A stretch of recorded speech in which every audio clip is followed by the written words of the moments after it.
संप्रदायकर्तृभ्यो वंश ऋषिभ्यो महद्भ्यो नमो गुरुभ्यः। सर्वोपप्लवरहितप्रज्ञानघनः प्रत्यगर्थो ब्रह्मैवाहमस्मि ब्रह्मैवाहमस्मि।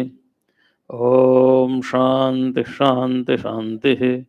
शंकरं शंकराचार्यं केशवं वादरायणं सूत्रभाष्यकृतौ वन्दे भगवन्तौ पुनः पुनः।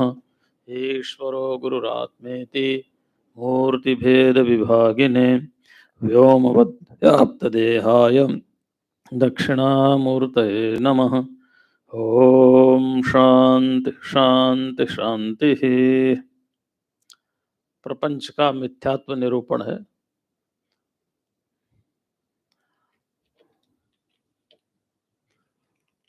अनुभूतोप्ययम लोको व्यवहार क्षमोपि सन् असद्रूपो यथा स्वप्न उत्तरक्षण बाधतः। वेदांत में व्यावहारिक सत्ता मानी, तीन प्रकार की सत्ता मानी है। एक व्यावहारिक सत्ता है, एक प्रातिभाषिक सत्ता है और एक पारमार्थिक सत्ता है। तो जैसे परमार्थ ब्रह्म अपने आप में सत है, ऐसे व्यवहार काल में ना, व्यवहार काल में जगत भी उतना ही सत्य है, व्यवहार काल में, परमार्थ में नहीं। क्योंकि व्यवहार काल को आप नकार नहीं सकते, व्यवहार काल को नकार नहीं सकते। भूख लगी है, मैंने भोजन किया है, मैं कैसे कहूं कि ये रोटी नहीं है? मैंने जो खाया वो रोटी थी ही नहीं, व्यवहार में नहीं कह सकते ना। किसी ने पैसे उधार लिया, वो कहते वो तो था ही नहीं, देगा क्यों? तो व्यवहार काल में फिर कर्मों की व्यवस्था बिगड़ती है। जब जीव कर्मों के अनुसार गति प्राप्त करता है तो कर्म तो व्यवहार जगत में करता है। व्यवहार जगत मिथ्या है तो कर्म का फल क्यों लेगा? वो क्यों मिलेगा उसको?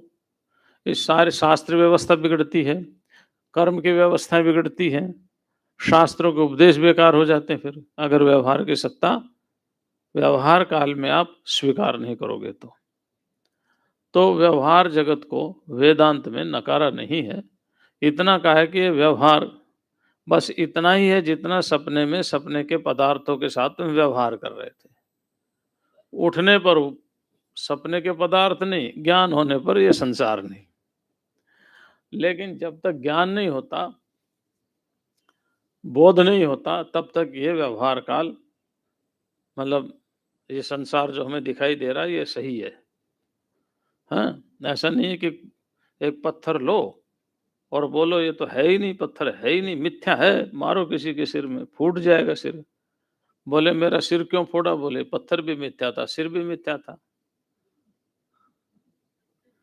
फिर कोर्ट में घसीटो। तो ऐसा नहीं है। व्यवहार दशा में, in the state of awakening, व्यवहार दशा में व्यवहार काल के पदार्थ सारे सही हैं जब तक कि परमार्थ बोध नहीं हो जाता। तो आप भगवान शंकराचार्य कह रहे हैं व्यवहार क्षमोपि सन, व्यवहार क्षम होने पर, व्यवहार क्षम ने व्यवहार काल में सही होने पर, फिर भी अनुभूतोयम लोक, यह लोक व्यवहार काल में सही अनुभव हो रहा है हमें। अब हमने 16 तारीख की टिकट कराई है, अगर मिथ्या होता तो 16 तारीख ही नहीं होती, नहीं होती ना, जून का महीना ही नहीं होता। अच्छा, फ्लाइट भी नहीं होती, कुछ भी नहीं होता। अगर इसको व्यवहार में सही नहीं मानेंगे तो अब 16 जून को जाएगा कौन? फिर हम भी नहीं है, शरीर भी तो मिथ्या ही हो गया ना। तो सारा ही व्यवहार गड़बड़ा जाएगा। फिर ऐसे वेदांत का क्या करेंगे? जो दिख रहा है उसको कह रहे नहीं है तो क्या करेंगे? दिख रहा है वो है, लेकिन वो क्या है इस पर विचार वेदांत है। एरोप्लेन दिख रही है, मैं बैठा हूं, सही है, लेकिन गहराई में जाकर के देखो क्या ये जो दिख रहा है वैसा ही है या कुछ इनमें बदलाव आएगा इसमें? पर बनाने से पहले एरोप्लेन नहीं था, तो क्या बनने के बाद ये परमानेंट रहेगा? विचार इस पर करना, विचार इस पर ये नहीं करना कि जगत ये संसार है, ये तो ऐसा ही है, इसमें क्या करना महाराज? तो व्यवहार दशा में, व्यवहार काल में, अनुभव आने पर व्यावहारिक सत्ता को स्वीकार करते हुए, लेकिन जब हम चिंतन करते हैं व्यावहारिक सत्ता पर, तो चिंतन करने से ये व्यावहारिक सत्ता हमें दिखाई नहीं देती, दिखाई नहीं देती। तो असद्रूपो यथा स्वप्न उत्तर क्षण बाधतः, फिर भी ये जगत असत है, मिथ्या है। क्यों? उत्तर क्षण बाधत, उत्तर क्षण में इसका बाध हो जाता है, यानी बाद में इसका अपलाप हो जाता है। जैसे एक पेड़ आपने बोया, दीमक ने खा लिया, आपके सामने पेड़ भी था और खत्म भी हो गया। तो पेड़ जब तक था तब तक पेड़ था, सही था, लेकिन वो पेड़ नित्य नहीं था, वो पेड़ सत्य नहीं था। क्यों? क्योंकि अगर नित्य होता, सत्य होता, दीमक के खाने से भी बचा रहना चाहिए था। तो वृक्ष नहीं है ये बात नहीं है, वृक्ष क्या है ये बात है। वृक्ष क्या है? मूल रूप से तो वृक्ष ब्रह्म ही है, ब्रह्म के अलावा और कुछ है ही नहीं। ये तो दिखाई दे रहा है, बस प्रतीति हो रही है। उदाहरण दे दिया स्वप्न, स्वप्न का उदाहरण दे दिया। जैसे स्वप्न में हम पदार्थों का निर्माण करते हैं, आउटर प्रोजेक्शन ऑफ माइंड, है ना। तो ये जो आउटर प्रोजेक्शन ऑफ माइंड है, ये मन ही तो है जो स्वप्नों का निर्माण करता है पदार्थों का, और थोड़ी कोई करता है। अब एक के पिताजी हैं, उसको मृत्यु हो गए, 20 साल हो गए, बोले आज मुझे सपने में मेरे पिताजी आए, उनको तुमने जला दिया था, कहाँ से आए? स्थूल शरीर तो है नहीं, सूक्ष्म शरीर दिखाई नहीं देता। तो पिताजी का सपने में निर्माण किसने किया? मेरे मन ने। प्रोजेक्शन ऑफ माइंड है। अच्छा, ये भी देखना है, मान लो आप, कल्पना कर लो, आप हनुमान जी की उपासना कर रहे हो और जिस मंदिर में रोज जाते हो, जब भी आपको हनुमान जी सपने में भी दिखाई देंगे, तो जिस मंदिर में रोज जाते हो उसी रूप में दिखाई देंगे। दूसरा कोई बड़े हनुमान जी के यहाँ जाता है, उसको बड़ा दिखाई देंगे। कोई लेटे हुए हनुमान जी के यहाँ जाता होगा रोज, उसको लेटे हुए दिखाई देंगे। तो is not a project of mind? क्या ये मन की रचना नहीं है? फिर हम कहते हैं कि भगवान के लिए ऐसा नहीं कहते, भगवान मन की रचना नहीं है, भगवान तो स्वयं शक्तिमान है। ठीक है, लेकिन इनफिनाइट डिवाइन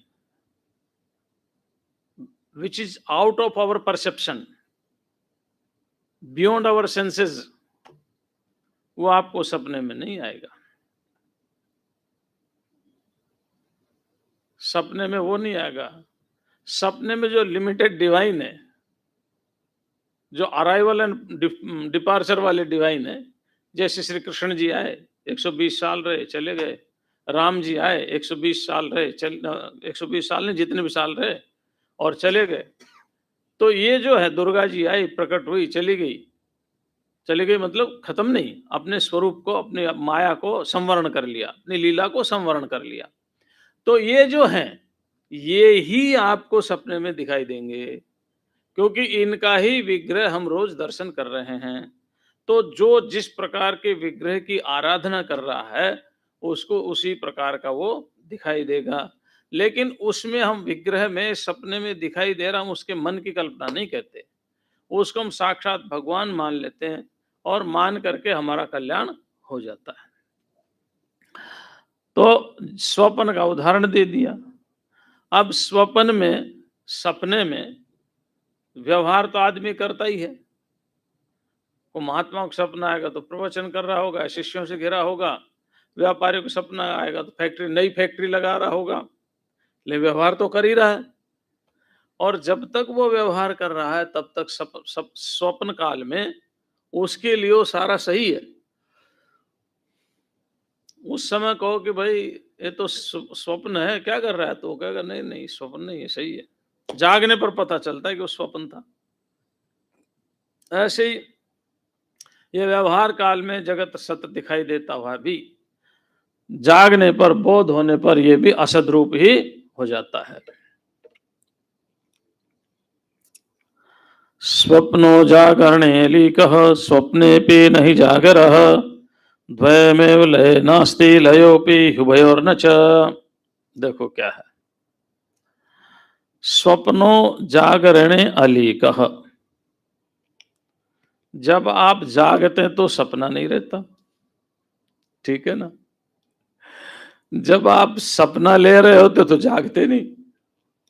हाँ, और सुषुप्ति में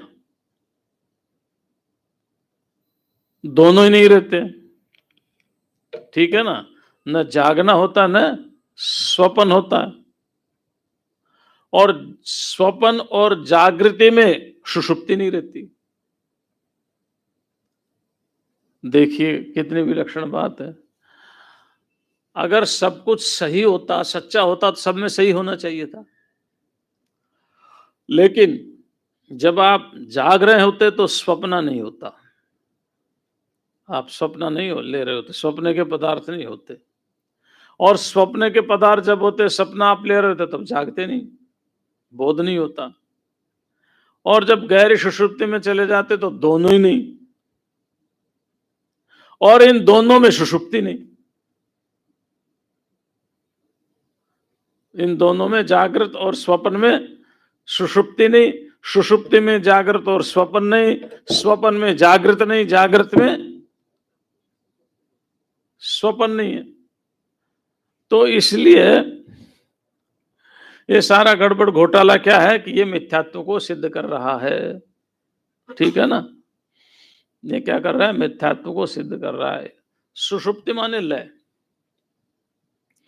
अगर लय हो जाए सब कुछ, है ना, लय माने आत्मज्ञान हो जाए, मान लो जैसे सुषुप्ति अवस्था में न किंचित बाह्यम वेद, बाहर का कुछ ज्ञान नहीं रहता कि मैं राजा हूं कि रंक हूं। एक कथा आती है, एक महात्मा थे पुराने जमाने के, जब राजाओं का राज रहता था,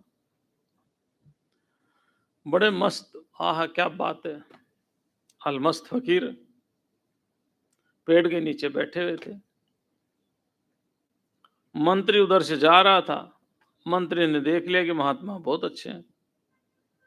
उन्होंने राजा से कहा, अपने राज में एक बहुत अच्छे महात्मा आए हैं, उनको भोजन कराओ, रात्रि विश्राम कराओ। राजा गया महात्मा से मिलने के लिए। महात्मा तो पेड़ के नीचे बैठे थे, भयंकर ठंड थी, सर्दी का समय था। राजा ने कहा, कमाल का, इतनी सर्दी का समय रे, पेड़ के नीचे ऐसे ही बैठा है। राजा ने रात को भोजन का निमंत्रण दिया, कहा आज महल में हमारे पास ही रहो, ठीक है। महात्मा को क्या है, वावारे मोज फकीरा दी, कदे तो ओढ़े साल दुसाला, कदे तो कंथा लीरा दी, नहीं, कदे तो सूखे चने चबाते हैं, और कदे तो लपटा खीरा दी। जो है, अब राजा ने भोजन कराया, रहने को एक कमरा दे दिया, लेकिन उसमें कोई व्यवस्था नहीं, बिस्तर न तकत न कुछ नहीं, केवल कमरा कमरा, फर्श है बस। करो विश्राम, ठीक है। सुबह उठ करके सारा काम करने के बाद राजा ने महात्मा को याद किया, तो महात्मा के पास आ गए, दर्शन किया। बोले महाराज, आज रात आपकी कैसी बीती? महात्मा बोला, कुछ तेरे जैसी, कुछ तेरे से अच्छी। अब राजा सोचा, मेरे पास सारी सुविधाएं, मेरे जैसी नहीं बीतनी चाहिए, मेरे से अच्छी कैसे बीती? बोला महाराज कैसे? बोले देखो, जब गहरी नींद में थे, और तुम भी गहरी नींद में थे, जब तुम्हें नहीं मालूम था मैं राजा हूं, मेरे नौकर चाकर हैं, मैं महल में सो रहा हूं।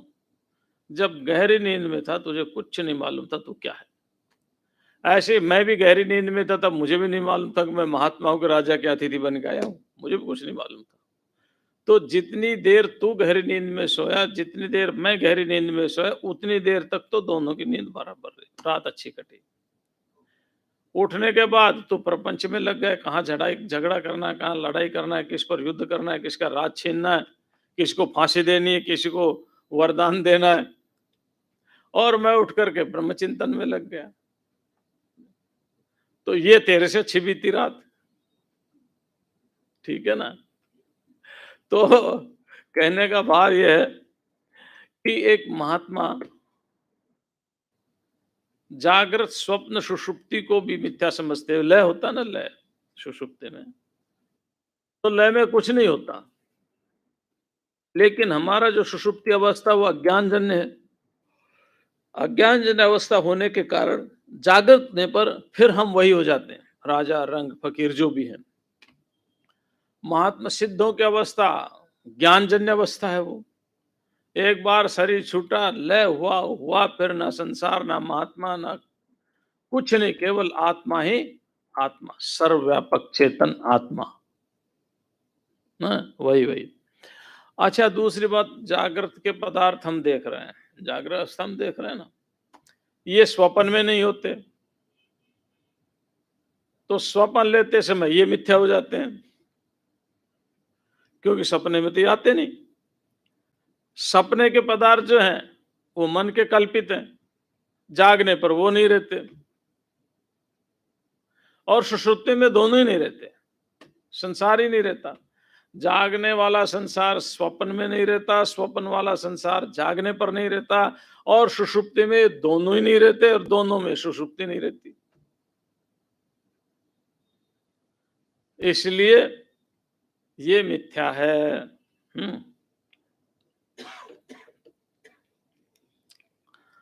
त्रयमेवं भवेन मिथ्या गुण त्रय विनिर्मितम अस्य दृष्टा गुणातीतो नित्यो हे कश्चिदात्मकः। इसलिए त्रय में भवेन मिथ्या, तीनों अवस्थाएं मिथ्या है। क्यों? गुण त्रय विनिर्मितम, क्योंकि ये तीनों अवस्थाएं तीन गुणों से मिलकर के बनी, सत्वगुण, रजोगुण और तमोगुण। माया में तो ना जागृत स्वप्न सुषुप्ति अवस्था, माया से बाहर तो कुछ है ही नहीं। अस्य दृष्टा गुणातीतो, इसका दृष्टा कौन है? गुणातीत। और एक है चिदात्मक है। स्वप्न को कौन देख रहा है? मैं। जागृत को कौन देख रहा है? मैं। और सुषुप्ति का कौन अनुभव कर रहा है? मैं। अवस्थाएं भिन्न भिन्न हैं, लेकिन इनका देखने वाला एक है। संवित में अंतर नहीं है, ज्ञान में अंतर नहीं है, ज्ञान एक ही है। जो सुषुप्ति का ज्ञान है, जो स्वप्न का ज्ञान है, जो जागृत का ज्ञान, ज्ञान माने आत्मा चैतन्य ना, वो एक ही है। जो दृष्टा है वो दृश्य को देख रहा है, और दृश्य मिथ्या होता ही है, इसमें तो कोई दो राय नहीं है। तो मेरी दृष्टि में जब मैं जागृत अवस्था का दृष्टा होता हूं तो मैं अलग हूं, जागृत अवस्था अलग है। स्वप्न का होता हूं तो स्वप्न अवस्था अलग है, मैं अलग हूं, क्योंकि मैं देख रहा हूं, मैं जान रहा हूं। ऐसे सुषुप्त अवस्था में ना हम किंचित अवेदिशम, सुखम अहम स्वाप्सम, दुखम अहम स्वाप्सम। मेरे को कुछ नहीं मालूम, बड़ा सुख से सोया या मैं दुख से सोया, कम नींद आई, तमोगुण प्रधान हो गया, तो आलस्य, प्रमाद, भारी शरीर टूटना, ये सब कुछ हुआ। तो इन सबको देखने वाला मैं हूं सुषुप्ति अवस्था में। तो सुषुप्ति अवस्था का आधार मैं हूं, इसलिए सुषुप्ति अवस्था मिथ्या है। स्वप्न अवस्था को मैं देखने वाला हूं, दिखाई देने वाली मिथ्या वस्तु होती है, इसलिए स्वप्न अवस्था भी मिथ्या है। और जागृत अवस्था में भी मैं ही हूं, मैं स्वप्न अवस्था से भिन्न नहीं हूं, जागृत अवस्था में दूसरा नहीं हूं, स्वप्न अवस्था में दूसरा नहीं हूं, सुषुप्ति अवस्था में दूसरा नहीं हूं, मैं एक हूं। और एक भी हूं तो चिदात्मक हो, चैतन्य स्वरूप हूं। क्या हूं? चैतन्य स्वरूप हूं। इसलिए अवस्था तीन मिथ्या है, और इन अवस्था तीनों को देखने वाला मैं, आत्मा चिदात्मक एक है, वही सत है।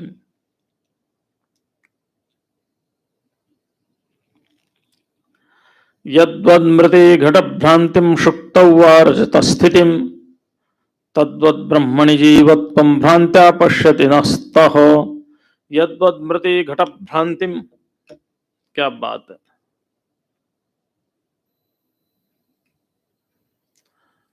मिट्टी में घड़ा, सीपी में चांदी, ऐसे ही वो ब्रह्म में जीव भाव को देखता है। मिट्टी में घड़ा का क्या मतलब हो गया? ये मिट्टी है, इस मिट्टी में घड़ा है। तो अच्छा बताओ, मिट्टी में घड़ा है या घड़े में मिट्टी है? मिट्टी में घड़ा है, घड़े में तो मिट्टी नहीं है ना, है? हाँ है तो मिट्टी है, एक ही है, लेकिन भ्रांति से हम सोचते हैं ये मिट्टी में ये घड़ा है। घड़ा मिट्टी के अलावा कुछ है ही नहीं, भ्रांति है हमें। अच्छा इस घड़े में क्या, इसमें तो मिट्टी है, मिट्टी ही है वो, घड़े में मिट्टी नहीं है, घड़ा मिट्टी है, ठीक है ना। मिट्टी में घड़ा नहीं है, वो मिट्टी है, ठीक है ना। लेकिन भ्रांति से हम, जैसे हम मान लो भी किसी को कहें भाई तुम वहां टेबल पर जाओ और लोह लेकर के आ जाओ, थोड़ा रखा हुआ वहां, और ये माइक मान लो यहाँ रखा होगा, वो ढूंढ करके घूम करके फिर करके सब चला जाएगा, वहां तो लोह है नहीं। अब हम कहें वहीं लोह है, वो कहेगा है ही नहीं। आकर के कहें ये क्या है, बोले तो माइक है, क्या बोलेगा? ये तो माइक है। अरे तो भाई है क्या, ये माइक है, लोही तो है, लेकिन आकार नाम और रूप में हमें ऐसी भ्रांति हो गई कि हम उनको सच मान बैठे और उनके उपादान कारण को भूल बैठे। वो कहेगा आपने तो लोहा लाने को बोला था, माइक थोड़ी लाने को बोला था। तो ये घर बैठ गए हमारे। तो ऐसी जैसे लोहे में माइक का भ्रम है, ये है ना, लोहे में माइक का भ्रम है जबकि माइक लोहा ही है, ऐसे ही ब्रह्म में जगत का भ्रम है।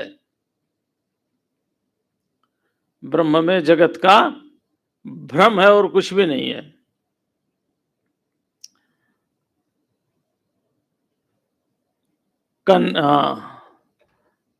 सुक्त व रजत स्थिति, सीपी में चांदी, सीपी में होती नहीं, भ्रांति है।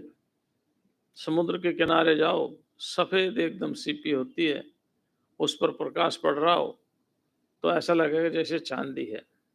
हमारे महात्मा वैराग्य को ध्यान में रखते एक बात कहते थे, वैराग्य के लिए, है ना, ध्यान रखना। कहते हैं एक आदमी जा रहे थे फॉर वैराग्य, एक आदमी जा रहा था तो उसको दिखाई दिया चांदी, बहुत सुंदर चांदी पड़ी है। वो दौड़ करके गया, जैसे हाथ में उठाया तो किसी ने अपना खकार डाल रखा था वो चमक रहा था। तो कहता है कि संसार बस वोमिटिंग ही है और कुछ नहीं है। क्या है? संसार और कुछ नहीं है, केवल भ्रांति है, इल्यूजन है, हॉल्यूसिनेशन है, और कुछ नहीं है। भ्रांति के अलावा और कुछ नहीं है। तो जैसे चांदी में सीपी या सीपी में चांदी, भूल जाता हूं मैं, जैसे सीपी में चांदी का भ्रम होता है। सीपी सीपी चांदी नहीं है वहां, लेकिन हम मान बैठते हैं चांदी है। ऐसे ही ब्रह्म में भ्रम हुआ है जगत का। तद्वत ब्रह्मणि जीवत्वं भ्रांत्या पश्यति न स्वतः। वैसे जीव, ब्रह्म में जीव का भ्रांति है कि जीव अलग है, ब्रह्म अलग है ना। अच्छा ये भी है ना, चेतन तो एक ही है, 10-20 तो चेतन है नहीं। तो जीव ब्रह्म है कि ब्रह्म जीव है? देखो, है ना, जीव ब्रह्म है कि ब्रह्म जीव है? भागवत में परीक्षित का अनुभव है, कथा सुनने के बाद व्यासदेव जी ने कहा, मैंने कथा सुना दी, और कुछ सुनना चाहता तो बोल, तेरे समझ में आ गया? बोले आ गया। क्या आया? अंतिम 12वां स्कंद में, 5वें अध्याय में, 4थे अध्याय में वो कहते हैं, अहम ब्रह्म परम धाम, ब्रह्मा हम परमम पदम। मैं ब्रह्म हूं और ब्रह्म मैं हूं। मैं ब्रह्म हूं और ब्रह्म मैं हूं। तो ये क्या है? ये जीव ब्रह्म है या ब्रह्म जीव है? बताओ।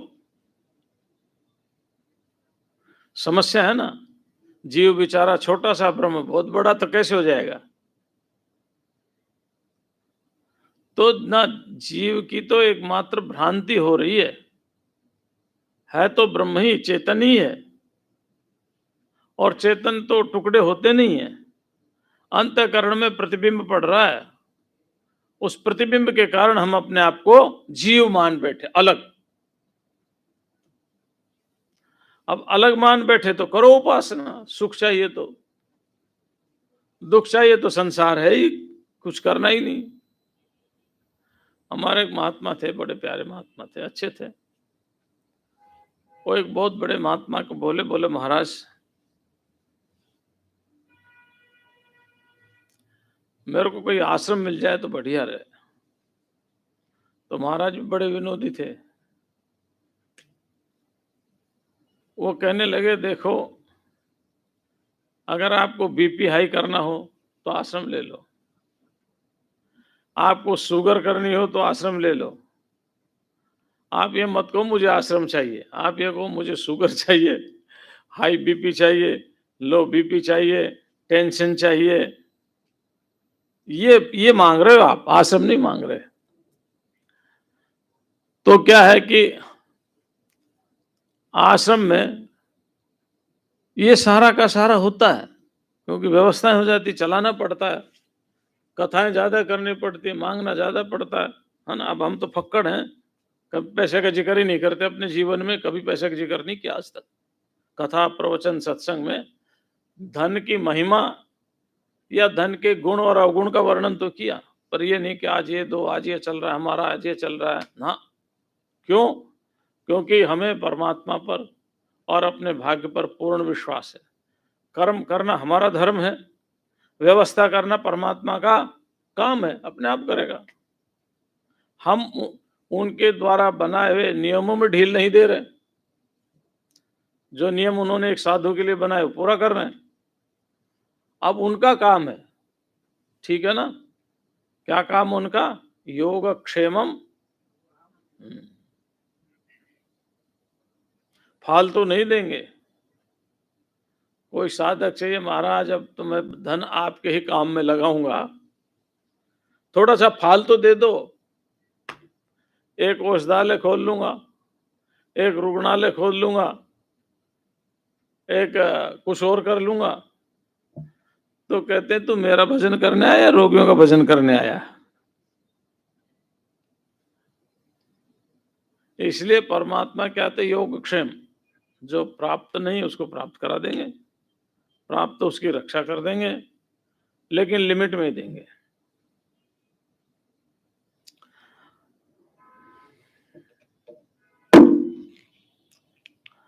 हाँ, यथा मृदि घटो नाम कनके कुंडलाभिधा, शुक्तो ही रजतख्यातिर्जीव शब्द से तथा परे। कैसे जीव की भ्रांति? कहते हैं जैसे मिट्टी से बने हुए घड़े को हम घड़ा समझते, मिट्टी नहीं समझते। घड़े को हम घड़ा समझते, मिट्टी नहीं समझते। है तो मिट्टी वो, लेकिन कोई नहीं कहता कि वो मिट्टी पकड़ा ना भाई, कहता कोई? किसी को कह दो मिट्टी ले आओ तो घड़ा लेके नहीं आएगा, है तो मिट्टी ना। इसी तरह से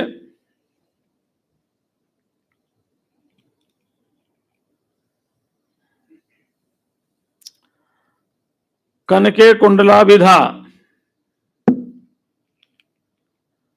कुंडल आदि कनक में भ्रांति होती है।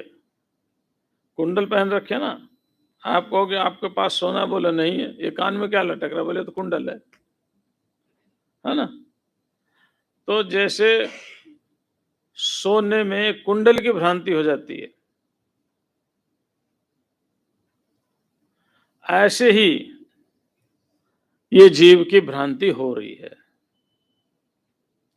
जीव की भ्रांति है ब्रह्म से, में ब्रह्म है जीव, या जीव है ही नहीं। केवल समझने समझाने के लिए और बोलने के लिए जीव है, बाकी जीव है नहीं। चैतन्य का अंश है तो वह अंश अंशी संबंध नहीं होता। जैसे माइक लोह का अंश है, तो माइक में और लोह में अंश अंशी भाव बन गया, क्योंकि अलग हो गया, वो अलग हो गया। जीव और ब्रह्म में अंश अंशी भाव बोलने के लिए यथार्थ में नहीं है। ठीक है ना। ईश्वर अंश, जीव अविनाशी, चेतन अमल, सहज सुख राशि, सो मायावश भयो बंध्यो गुसाई बंध्यो कीर मरकट की नाई। तो इस तरह से केवल भ्रांति है। जड़ चेतन ग्रंथि पर गई, जदप मृषा छूटत अति कठिनाई। जड़ चेतन की ऐसी गांठ बन गई महाराज, यद्यपि है नहीं, मृषा है, फिर भी खुलती नहीं। अब हम कितना भी करें, मैं देह नहीं हूं, मैं देह नहीं हूं, मैं देह नहीं, थोड़ा सा रोग आ जाए फिर तो हाय मैं मर गया, हाय मैं मर गया। क्यों मर गया भाई? तुम्हारा क्या मरने का? आत्मा अजर अमर है। जितने संबंधी है वो संयोग और वियोग वाले हैं, वो भी अजर अमर है। फिर किसी मोड़ पर मिल लेना, अगर ऐसी बात हो तो। लेकिन भ्रांति वश वो समझता है यही मैं हूं। ऐसे ही ब्रह्म में जीव की भ्रांति है। तद्वत ब्रह्मणि जीवत्वम भ्रांत्या पश्यति न स्वतः। उसी प्रकार से ये भ्रांति से ही ब्रह्म में जीव को देखता है। अच्छा, जीव में ब्रह्म देखता है कि ब्रह्म में जीव देखता है? कुछ तो होगा ना।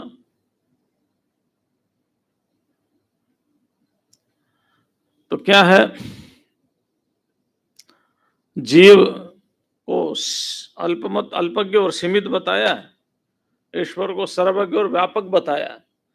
इसलिए जीव में ब्रह्म नहीं है, ब्रह्म में जीव है, ये भ्रांति है।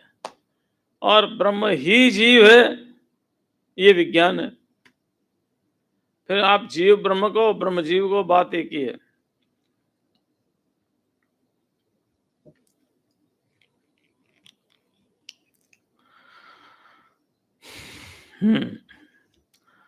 यथे व्योमनि नीलत्वम यथा नीरम मरुस्थले पुरुषत्वम तथा स्थाणु तद्वद विश्वम चिदात्मनि।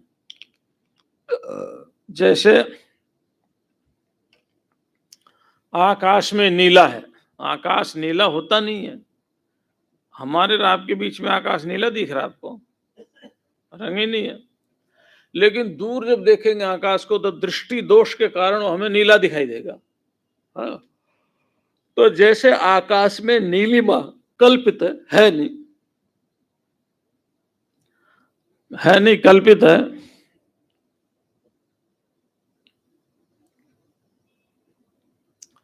केवल प्रतीति हो रही है उसकी।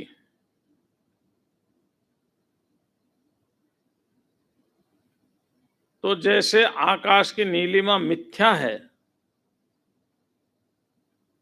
ठीक वैसे ही ब्रह्म में जीव मिथ्या है। ब्रह्म के अलावा और कुछ है ही नहीं।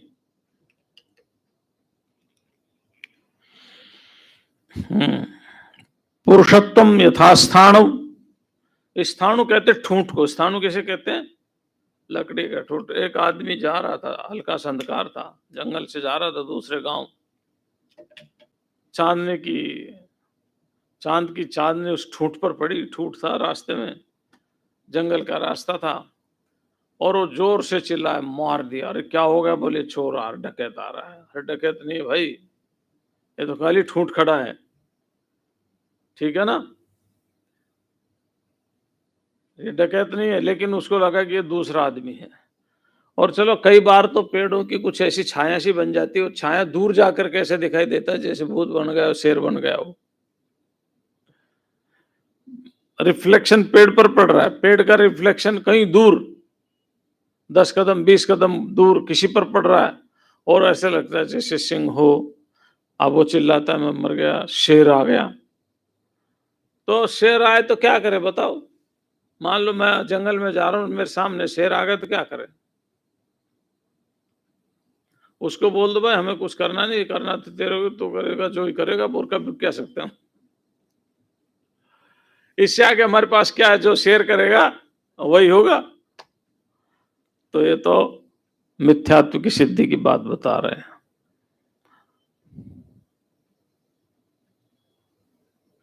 सुक्तवे रजत ख्यातिर जीव शब्द से तथा परे। जैसे सुक्ति में रजत की भ्रांति होती, वैसे ही जीव की भ्रांति, जीव है नहीं पर ब्रह्म ही है वो।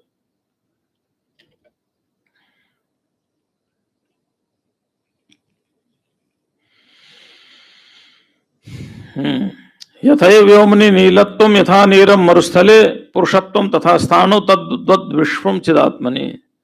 जैसे व्योम में नीलापन, आकाश में नीलापन, और यथाक्ष नीरम मरुस्थले, मरुस्थल में पानी। अच्छा, अब मरुस्थल की जाने की जरूरत नहीं है, अनुभव कर लो। आप जब गर्मी के दिन में गाड़ी चलाओ तो सामने ऐसा लगेगा जैसे पानी भरा हुआ है, होता नहीं। डामर पर सूर्य की प्रकाश पड़ती है, वो उस पानी की तरह से चमकता है, बस है नहीं, भ्रांति है। तो जैसे मरुस्थल में मृग मरीचिका जल को ग्रहण करने के लिए अपने प्राण दे देती है, किस लिए? कि वो सोचते जल यहाँ है, यहाँ है, यहाँ है।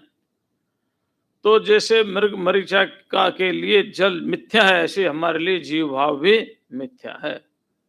केवल एक ईश्वर ही सत्य है, और कुछ भी सत्य नहीं है।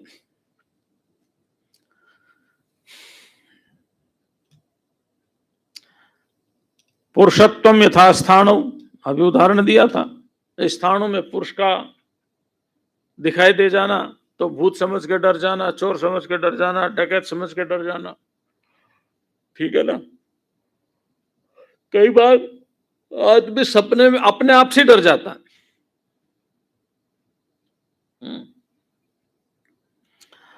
तो जैसे स्थानों यानी ठूंठ में पुरुष की भ्रांति और पुरुष है नहीं, ऐसे ही संसार भ्रांति बस चल रहा है नहीं उस ब्रह्म में। अच्छा, मोक्ष भी किस लिए चाहिए? इसीलिए तो चाहिए ना। हम एक रूम में बैठे हैं परमानंद में, और हम 10 कमरे में भी दुखी हो जाएंगे अगर मिथ्या ज्ञान समझ में नहीं आएगा तो।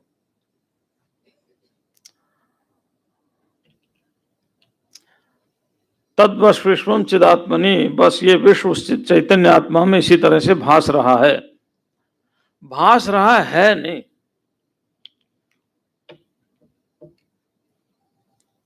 है नहीं, भास रहा है, प्रतीत हो रहा है। और बहुत सी ऐसी चीजें हैं जो प्रतीत तो होते लेकिन होती नहीं है। जैसे आकाश में नीलिमा प्रतीति तो होते लेकिन है नहीं। सुक्ति में रजत प्रतीत होता है नहीं, है ना? प्रतीति होता है नहीं।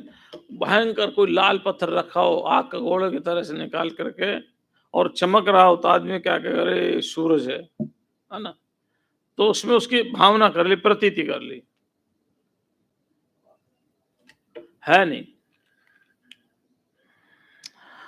यथैव शून्ये वैतालो गंधर्वाणाम पुरम तथा यथा यथाकाशे द्विचंद्रत्वम तद्वत् सत्य जगत स्थिति।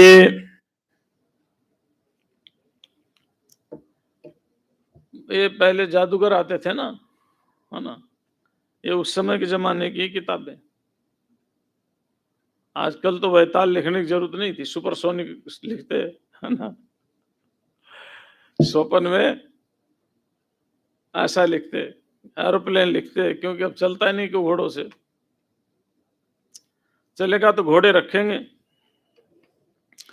कुछ सेठ लोग शो क्या रखते हैं,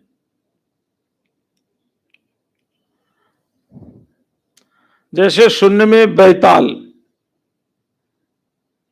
बैताल माने भूत प्रेत वाले, होते नहीं लेकिन है, प्रतीत हो रहे हैं। और गंधर्वा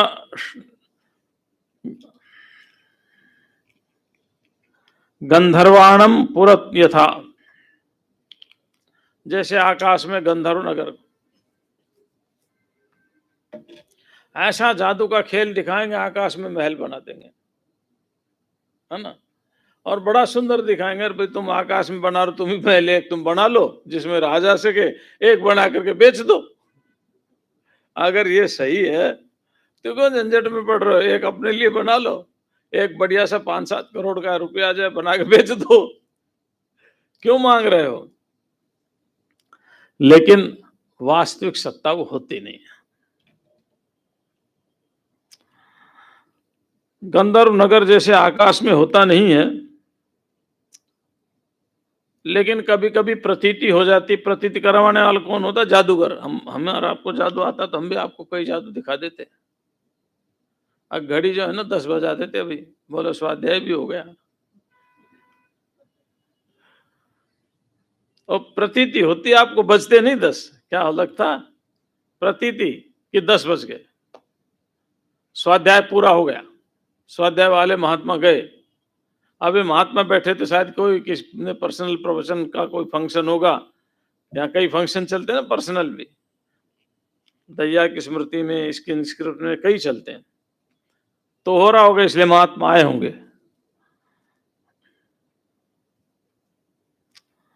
पुरुषत्व यथा स्थानो तद्वत विश्वम चिदात्मनि, बस उस एक चैतन्य आत्मा में इसी तरह से जीव भाव है, अभिन्न होते हुए भी भिन्नवत प्रतीत हो रहा है, अभिन्न होते हुए भी भिन्नवत प्रतीत हो रहा है नहीं।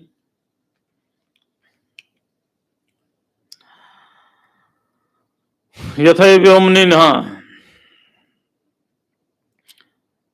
यथाकाशो द्विचंद्रत्वम तद्वत सत्य जगत स्थिति, जैसे आकाश में 2 चांद दिखाई देते, किसी किसी को दिखाई देते ना, नहीं दिखाई देते। विजन दोष होता है, किसी को एक आदमी की जगह 2 आदमी दिखाई देता। एक डॉक्टर के पास मरीज चला गया, बोला डॉक्टर साहब मेरे को बहुत भारी बीमारी। क्या बीमारी? बोले मेरी आंख में होता एक आदमी दिखाई 2 देते हैं। डॉक्टर बोले जल्दी चले जाओ, तुम चारों को एक ही बीमारी है क्या? क्या तुम चारों को एक ही बीमारी है? डॉक्टर को 4 दिखाई देते थे, तो जो डॉक्टर को छोड़ करके सारे चारों के चारों मिथ्या थे, है ना। तो ऐसा है, वो चारों मिथ्या थे।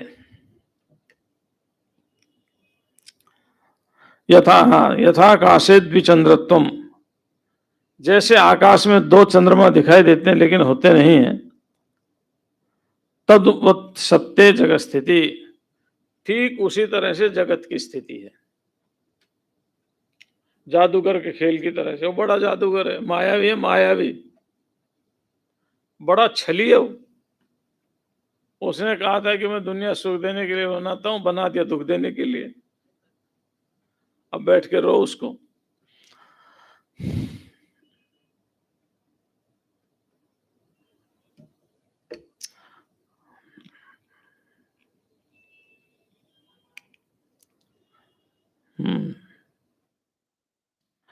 तरंग कल्लोलेर जलमेव स्फुरत्यलम पात्र रूपेण तथा ही ब्रह्मांडे घई तथात्मना, ब्रह्मांडोग होना चाहिए, ब्रह्मांडोग घई तथात्मा।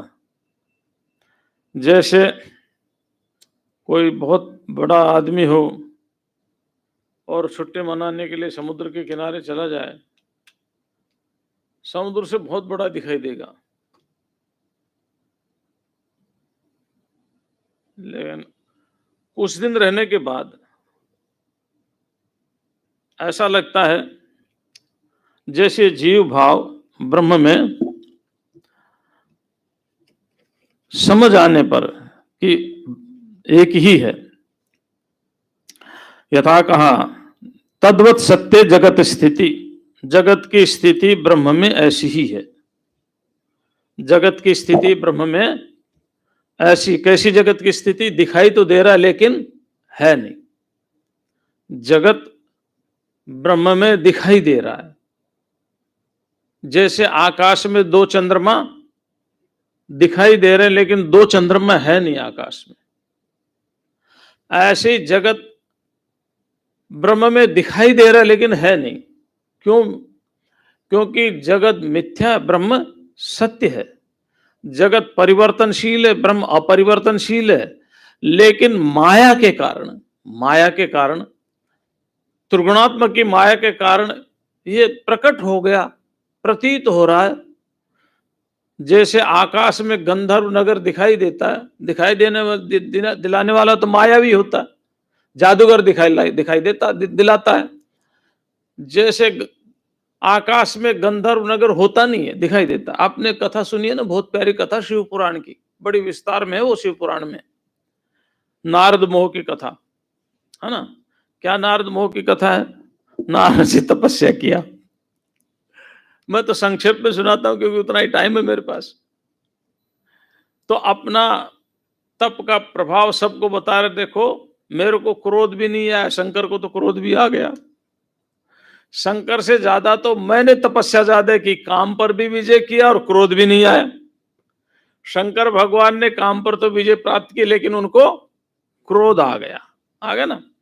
तो विष्णु भगवान ने क्या क्या बोले, अच्छा इनको अभिमान हो गया, काम विजय का एक लीला रच देते हैं। तो नारद जी विष्णु भगवान के यहां से जा रहे थे तो देखा आकाश में बहुत सुंदर नगर है। शील निधि उस राजा का नाम है, श्रीमती उस कन्या का नाम है, और बहुत से राजकुमार इकट्ठे हुए हैं। नारद जी उस नगर में प्रवेश करते हैं, है ना। कहाँ प्रवेश करते हैं? तो नगर में प्रवेश करते हैं। राजा ने उठ करके उनको प्रणाम करता है, और राजा प्रणाम करता है तो राजा का बड़ा सम्मान, नारद जी बड़ा सम्मान होता है। उन्होंने कहा किस लिए इकट्ठे हुए हैं? बोले मेरी कन्या का आज वो है क्या है, स्वयंवर। हाँ, स्वयंवर है। आप कन्या का हाथ देखो। कन्या का हाथ दिखाए तो कन्या इतनी सुंदर, नारद जी भूल गए कि मैंने हाथ देखना है। नारद जी सोचे मुझे ही मिल जाए तो अच्छी है, क्योंकि ये मिल गई तो अजर अमर हो जाऊंगा मैं, है ना। उसका पति अजर अमर होगा, ये होगा वो होगा, पति के लक्षण देख लिए। अब वो गया भगवान विष्णु के पास, महाराज अपना रूप दे दो। भगवान भी भगवान हरि, हरि माने बंदर, हरि माने चोर संस्कृत में। तो उन्होंने अपना हरि रूप दे दिया, बंदर का रूप दे दिया। जाओ। अब बंदर का रूप केवल वो राजकुमारी देख रही थी और किसी को दिखाई नहीं दे रहा था। या वो जो शिव जी के गण थे उनको दिखाई दे रहा था। शिव जी के गण ने कहा कि भाई नारद जी तुम अपना मुंह देख लो एक बार। अरे वो तालाब में वहीं जाकर के देखाओ, पहले दर्पण तो लेके नहीं जाते थे, है ना। वो एक फौजी था बहुत पुराना, फौज में कहीं से एक शीशा ले आया अपने बॉक्स में भर के, गांव में देहात में।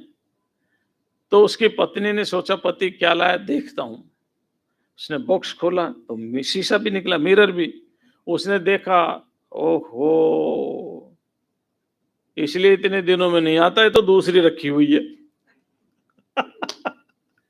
वो दौड़ के गई अपनी सास के पास, बोलिए देखो ये तुम्हारा लड़का दूसरी ले आया। सास ने देखा, अरे बोले कम से कम बूढ़ी क्यों लाया, जवानी लाता। तो जैसे जैसे वो एक भ्रांति थी, जो कह लेकिन एक भ्रांति है नहीं, केवल अपना ही चेहरा दिखाई दे रहा है, भ्रांति है। ऐसे ही नारद जी को दो शिव जी गण थे, उनको दिखाई दे रहा था बंदर का रूप, या जो राजकुमारी है उसको, श्रीमती जी। अब वो भी लाइन में खड़े हो गए। अब आए श्रीमती जी, अब नारद जी खुश हो रहे, मेरे गले में माला डलेगी। इतने देर में विष्णु भगवान भी रूप बदल के आ गए। विष्णु भगवान रूप बदल के आए तो उन्होंने विष्णु भगवान के गले में डाल दी माला। नारद जी को बड़ा दुख हुआ।